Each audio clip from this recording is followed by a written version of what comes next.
original Mothership one is it's the #1 television series ever right now. Isn't that crazy? Yeah. Which is it's like I'm still like, wait, what? I thought it was Gossip Girl. Exactly. It's like they have like 1 million. Yeah, no, the star is like out earning Justin Bieber or something. He's like the highest paid actor on television or something. Mark Harmon. Yeah. Really? Like, it is really this huge hit. I've never been a big fan. I started with Ncis. Really? I love that. I love it. The attitude is different. The atmosphere is different. It's much lighter. There's much more humor in the show. Linda is just a dream. Oscar winner Linda Hunt. She creates that perfect sort of pivot as playing that wonderful sort of, she's like the character from The Incredibles, you know, doing costuming. And what I love is they do this, she's like, what, 3 feet tall or whatever. She's tiny. 4'9". They do this whole thing. Is she as tall as that? I wouldn't even have guessed that tall. Anyway, they off camera, the legend of her off camera, like she'll throw LL Cool J across the room just off camera, and then we come back and she's like dusting her hands off and he's lying in a heap on the floor or whatever. She's always doing these amazing things while balancing a China cup of tea and having the perfect stinger line for whoever has had the temerity to answer her back.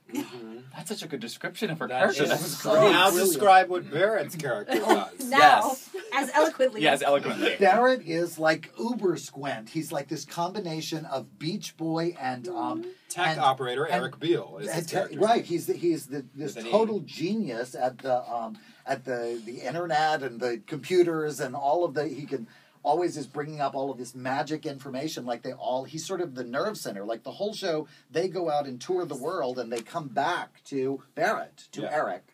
His character, to sort of tell them the next thing that they need to do. So he's sort of like the fulcrum on which the show turns. I love that. How's that? This is Fan Appreciation Day on the dinner I love this show. I just watched it because I thought Chris O'Donnell is cute. That's really the only reason I tuned in to begin with, because I'd watched NCIS and thought, kind of heavy and I don't really get her. You know, like that was sort of my response to the first show. I didn't dislike it. It just wasn't my favorite show. So I tuned in, and for Chris initially, found Linda was there, which was like, oh God, bonus, and you, and then off we went, and then they added Eric. There's been no mention of LL Cool J, which is awkward. QUINN loves Eric also. Barrett, have you been on the show from the beginning? I have been on the show from the very, very beginning pilots. Wow. We had these 2 backdoor pilots in NCIS, and then we spun off into our own show with Chris O'Donnell, LL Cool J, and Linda Hunt.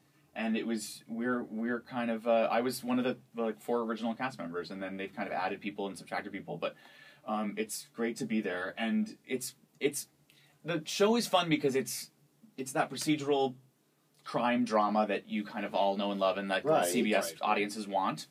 But then also it's like this kind of workplace comedy. Yeah. Like at the same time, so we're like out, shooting the baddies and defeating terrorism, and I'm typing on a computer and bringing up every camera in the entire world. So everybody else is going on location shoots, and you have to really work in like one set. Is that a challenge for you? Yeah, I've got it. You've been kidnapped. You've gone out into the field. There's been a few times when they out there in the world. They let the monkey out of the cage, but then they promptly put him back in. Yeah. The best was the elf costume. Oh, you haven't seen the elf costume episodes. He has a love interest on the show. I think they haven't declared anything officially, but we suspect, those of us who watch and it's an every elf? Week. No. And no, he dressed up like an elf to make her feel comfortable. She rooked him into wearing an elf costume. Well, actually, she was wearing the elf costume, and she wanted me to come along with her and like put on these tights. Anyway, that's great. There's a mistletoe. Show up on first dates in an elf costume, and I have like an extra one for the other person to see if they're the one. It's common. Yeah. It's a common thing. Absolutely. It's a big LA thing. It's a LA thing. NCIS LA elf. Right. Yeah.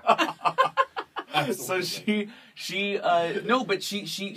gets me into the mistletoe, and there's like the first kiss on the show. We've been on 4 seasons, and the first kiss on the show was Eric and Nell. So it was hot. It was steamy. We were talking about this with some other guests, and you both can chime in on this. There's a lot of crossover of late between theater and TV.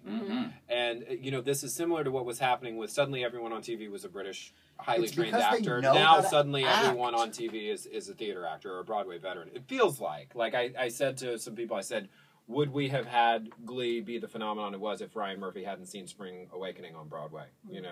Whereas before then, there seemed to be more distance between TV and Broadway. Do you think that's getting shorter? Well, I think with the invention, the the kind of popularity of shows like Once, Spring Awakening, American Idiot. There's a little. It's more like a play with music that happens to be a musical. It's like there's an intimacy and like a cool factor instead of like. I'm a brass band. It's like it's not charity. Just to bring back charity or for a second. We were coming out of the operatic, all recitative era, right? And it's a little overdone. Whereas this is like it's Duncan Sheik has written the music.